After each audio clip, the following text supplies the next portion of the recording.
জামাত ইসলামী বাংলাদেশে কোটি টাকার এক বিশাল অর্থনৈতিক সাম্রাজ্যের মালিক। সম্প্রতি শফিকুল ইসলাম মাসুদ এক অনুষ্ঠানে মজার ছলে বলেন, আমাদের সামনে, পিছনে, উপরে নিচে সব জায়গায় পকেট। এক পকেট ফুরিয়ে গেলে আর এক পকেট ভরে যাবে। এই কথার আসল অর্থ তাদের অসংখ্য প্রতিষ্ঠান আর সম্পদ, যা শুনে যে কেউ অবাক হয়ে যাবে।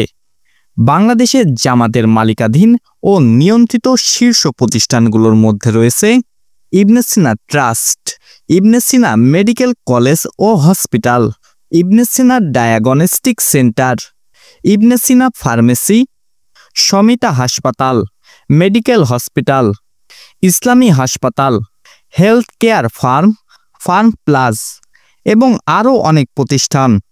এইসব হসপিটাল, ডায়াগনস্টিক সেন্টার, ওষুধ কোম্পানি থেকে মাসে কোটি টাকা আয় হয়, যার একটি অংশ সরাসরি যায় জামাত ইসলামের ফান্ডে।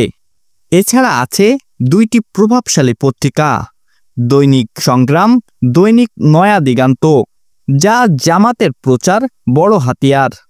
এনজিওর ক্ষেত্রেও তাদের উপস্থিতি রয়েছে।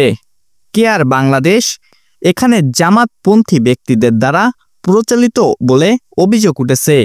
সবচেয়ে বড় সম্পদ ইসলামী ব্যাংক বাংলাদেশ। অভিযোগ আছে এই ব্যাংকে মুনাফা অংশ জামাতের রাজনৈতিক কর্মকাণ্ডে ব্যবহার করা হয়। এছাড়া আরও অনেক শিক্ষা প্রতিষ্ঠান, কোচিং সেন্টার, ব্যবসা, এমনকি পরিবহন খাতেও তাদের বিনিয়োগ রয়েছে।